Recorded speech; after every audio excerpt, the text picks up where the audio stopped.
Natawa na lamang si Klay Thompson nang tinanong siya ng isang media kung ano raw ang kanyang maisasabi sa mga ibinabatong nickname ng mga fans ng Rockets patungkol kay Red Shepherd na parang cocaine Curry daw. Kumbaga parang mayroong pagkakalintulad kay Curry ang kanyang mga tira, ang kanyang bitaw, kung gaano siya kagaling mag-shoot ng bola. At ang kasagutan nitong si Klay Thompson, natawa na lamang siya at sinabi na okay naman daw si Red Shepherd, isang magaling na shooter.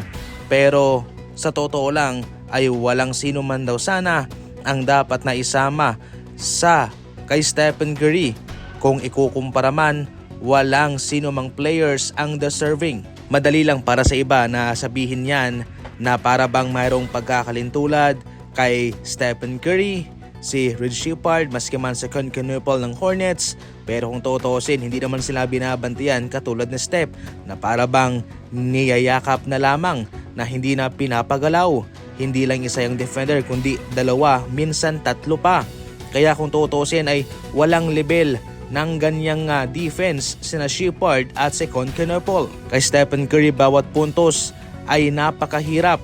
Sabi nga nila, yung 20 points ni Stephen Curry ay parang 50 puntos na sapagkat mahirap ang pinagdadaanan niya para lang makapuntos. Minsan yung mga foul ay hindi pa nga natatawagan.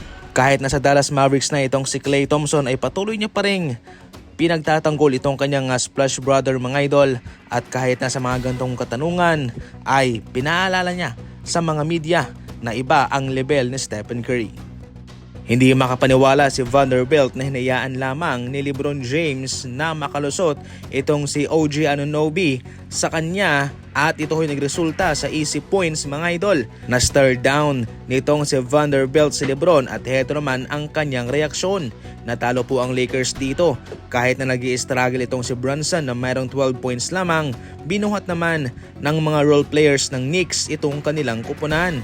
Si Anunoby 25 points, si Shamet naman 23, 6 3-pointers, si Hart naman 20 puntos.